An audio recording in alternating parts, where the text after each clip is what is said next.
تو آپ یقیناً تحریک کو نقصان پہنچا رہے ہیں۔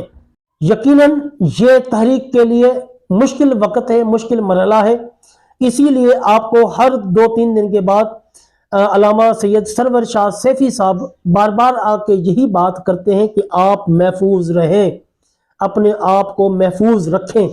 جب تک کہ معاملات ٹھیک نہیں ہوتے، سب سے پہلے آپ اپنی حفاظت یقینی بنائیں۔ یقیناً وہ کچھ سوچ سمجھ کے ہی کہہ رہے ہیں۔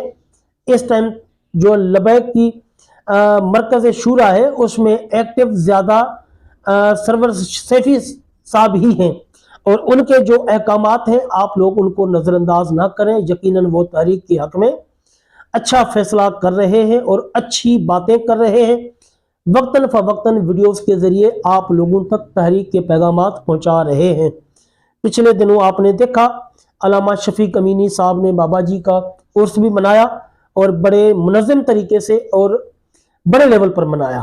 پھر آپ نے 3 دن پہلے میں نے ایک ویڈیو شیئر کی تھی کہ کراچی میں بھی تحریک لبیک پاکستان کا سندھ کے حوالے سے اور کراچی کے حوالے سے ایک بہت بڑا ان کا ایونٹ ہوا ہے، اجلاس ہوا ہے، اور اجلاس میں تحریک کے فیصلوں کو بھی مد نظر رکھا گیا، ان کے اوپر بات چیت کی گئی۔ دوسری بات یہ کہ آپ لوگوں کو پتہ ہے کہ تحریک لبیک پاکستان کو حکومت پاکستان نے کالعدم قرار دے دیا ہے، لیکن اس کے باوجود یہ جو ایکٹیویٹیز ہیں جو علامہ شفیق امینی صاحب کی اور کراچی کی، یہ اس بات کا واضح ثبوت ہے کہ تحریک لبیک پاکستان ہمارے درمیان موجود ہے، ان کی لیڈرشپ ہمارے درمیان موجود ہے، اور وہ وقتاً فوقتاً آپ لوگوں کو اپنی موجودگی کا بتاتے رہتے ہیں۔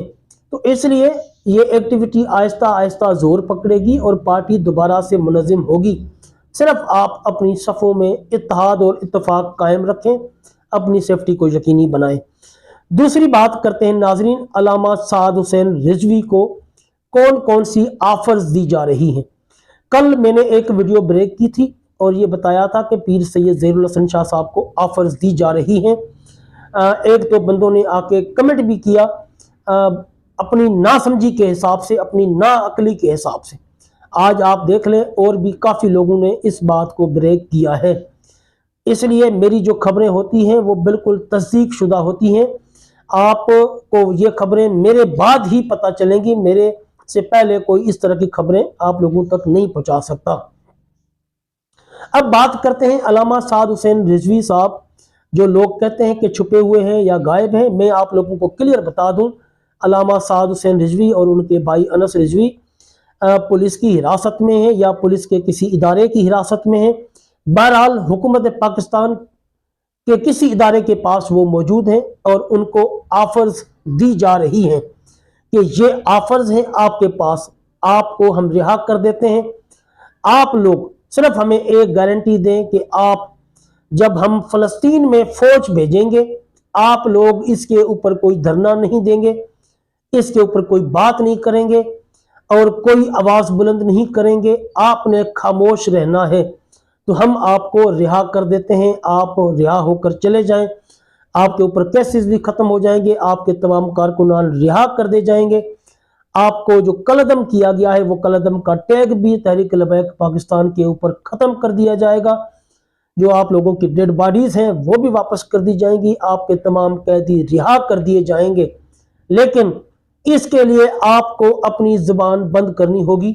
اگر آپ اس چیز پر راضی ہیں، ایگری ہیں، ہمارے ساتھ ایگریمنٹ کریں، اس پر آپ ہمیں کوئی بندہ گارنٹر دے دیں جو کہ آپ کی گارنٹی اٹھائے کہ آپ رہا ہونے کے بعد کوئی اپنی زبان نہیں کھولیں گے، فلسطین کے معاملے میں کوئی بات نہیں کریں گے۔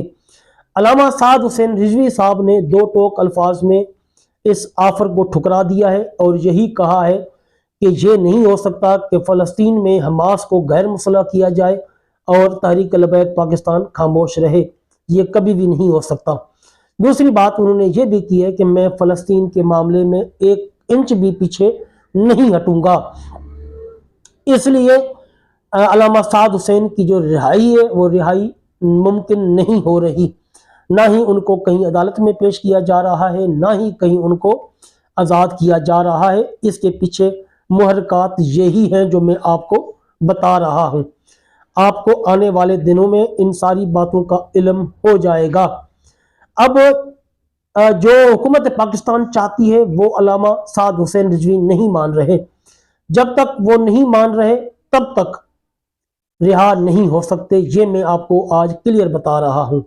دوسری بات یہ بھی سننے میں آ رہی ہے کہ جب تک ہماری فوج یو این مشن کے طور پر یو این او کے آرڈر کے تحت فلسطین نہیں چلی جاتی، تب تک ہو سکتا ہے کہ علامہ سعد حسین رضوی کو عدالتوں میں بھی پیش نہ کیا جائے اور نہ ہی ان کو آزاد کیا جائے۔ جیسے ہی ہمارے دستے یو این چارٹر کے تحت فلسطین میں پہنچے گے، اس کے اگلے دن یا 2 دن کے بعد علامہ سعد حسین رضوی کو کسی عدالت میں پیش کیا جائے گا اور اگلا پروسیس شروع ہوگا۔ اب علامہ سعد حسین رضوی اپنے مشن پر ڈٹے ہوئے ہیں، 1 انچ بھی پیچھے نہیں ہٹ رہے۔ یہی وجہ ہے کہ ان کے لوگ، جو پارٹی کے باقی لوگ ہیں، جو کہ باہر بیٹھ کے باتیں کر رہے ہیں کہ علامہ سعد حسین رضوی منظر عام پر نہیں آ رہے، جبکہ باقی ساری ٹیم ان کی منظر عام پر ہے، تو ان کو باہر آنا چاہیے۔ تو میں کلیئر بتا دوں کہ وہ باہر کیسے آ سکتے ہیں جبکہ وہ جیل میں بند ہیں، وہ جیل کی صعوبتیں برداشت کر رہے ہیں اور اپنے موقف پر ڈٹے ہوئے ہیں، تو وہ باہر کیسے آ سکتے ہیں، باہر کیسے ایکٹیو ہو سکتے ہیں؟ کیونکہ وہ ایکٹیو تب ہو نا جب وہ آزاد ہوں۔ جب وہ آزاد ہی نہیں ہیں، اپنے موقف سے پیچھے ہٹنے کے لیے تیار نہیں ہے، فلسطین کے معاملے پر اپنی زبان بند کرنے کے حق میں نہیں ہیں، ان کو تو آفر دے دی گئی ہے کہ آپ فلسطین کے معاملے میں نہ بولیں، ہماری فوج کے معاملے میں نہ بولیں، ہم آپ کو آزاد کر دیتے ہیں۔ لیکن علامہ سعد رضوی یہ بات ماننے کے لیے تیار نہیں ہے، اور انہوں نے کہا ہے کہ عالم کفر میں جب بھی اسلام کے خلاف کوئی سازش ہوگی، تحریک لبیک پاکستان صف اول میں کھڑی ہوگی۔ یہی بابا جی کا مشن تھا اور یہی ہمارا مشن ہے اور یہی ہماری تحریک لبیک کا مشن ہے۔ جی ناظرین، یہ تھی آج کی ویڈیو، ملتے ہیں اگلی ویڈیو میں۔ جزاک اللہ خیر۔